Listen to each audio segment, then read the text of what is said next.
Using line plots. Today we're going to talk about how we can use a line plot to organize our data.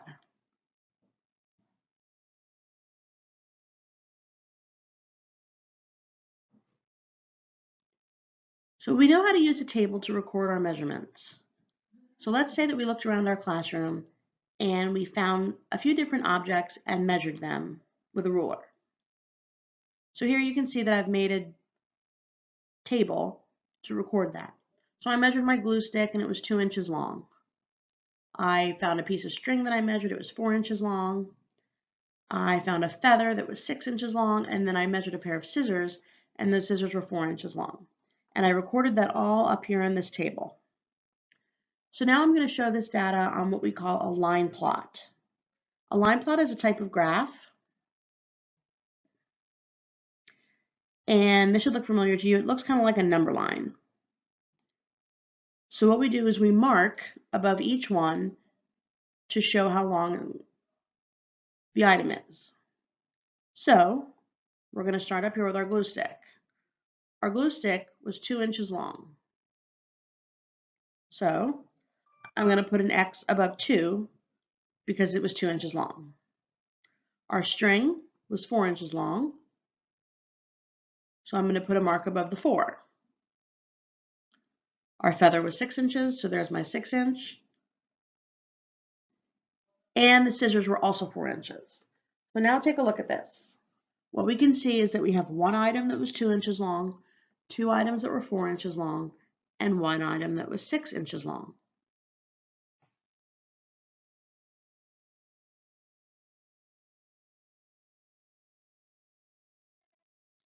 Sophia measured the lengths of her colored pencils, and she made a table. So take a look at the table. The red pencil was 4 inches long, the green was 7, the blue was 3, and the yellow was 9 inches long. So now we can plot that information on our line plot. So the red was 4, the blue was 3, the green was 7, and the yellow was 9. So when we look at this line plot, we can tell really quickly that all of her measurements were different. We know that because we don't have 2 X's above any of our numbers.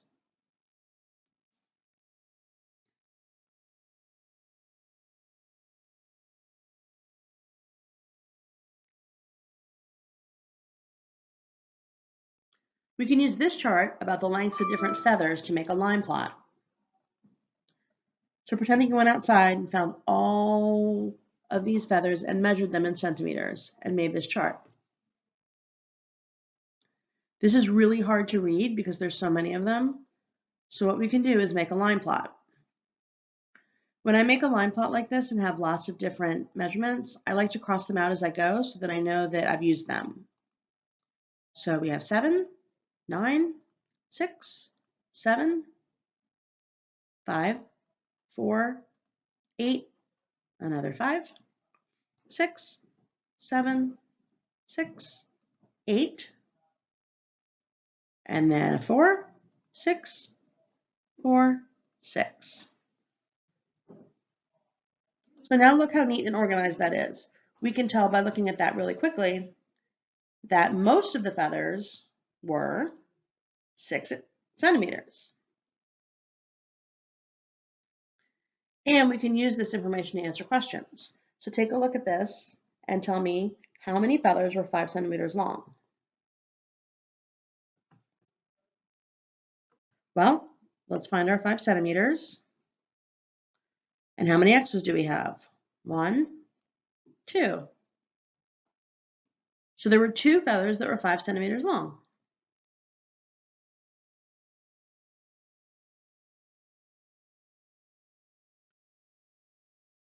We can also use an existing line plot to get information. So take a look at this line plot. The title is Length of Shoelaces in Inches in Miss O'Reilly's class. So how many students had shoelaces that were 6 inches or less? Take a second and think about that.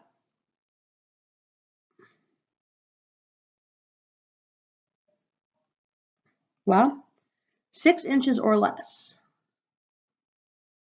So that means we're going to include the 6, the 5, and the 4 because those are all 6 inches or less. So let's count.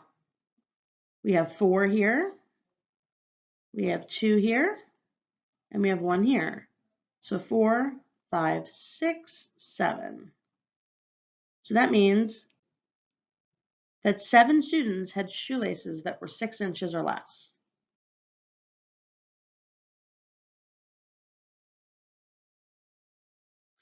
How many students are in Miss O'Reilly's class? So how would we figure that out from this line plot? Assuming that we marked everyone's shoelace length, how many people are represented on this chart? How many total students? Well, 1, 2, 3, 4, 5, 6, 7, 8, 9, 10, 11, 12, 13, 14, 15, 16, 17.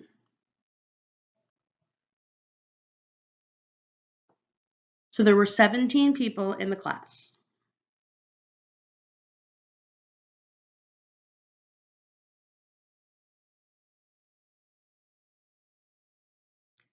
How many more students had shoelaces that were 9 inches than shoelaces that were 10 inches? So remember, we talked about this when we were doing problem solving. When we see how many more, we know that we're comparing. So let's take a look. Here's our 9 and here's our 10. They want to know how many more had 9. The ones are even on the bottom here. So how many more did 9 have? 1, 2, 3, 4. So 4 more students had 9-inch shoelaces than 10.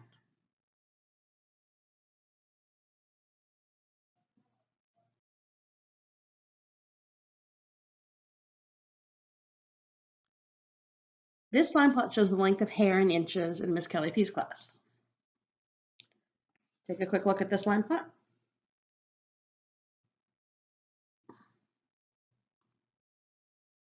So the most students have hair that's how many inches long?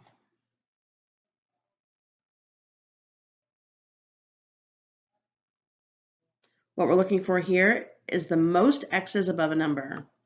So that would be 4 inches, right?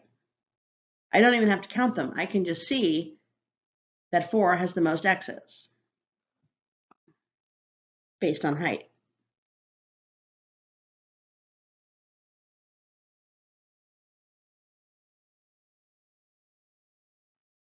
How many students had an even number of inches of hair? So for this one, we have to think about back to when we learned about even and odd. So which of these inches would be even? 10 would be even, 8 would be even, 6, 4, 2, and 0. All of those are even inches of hair. So let's count.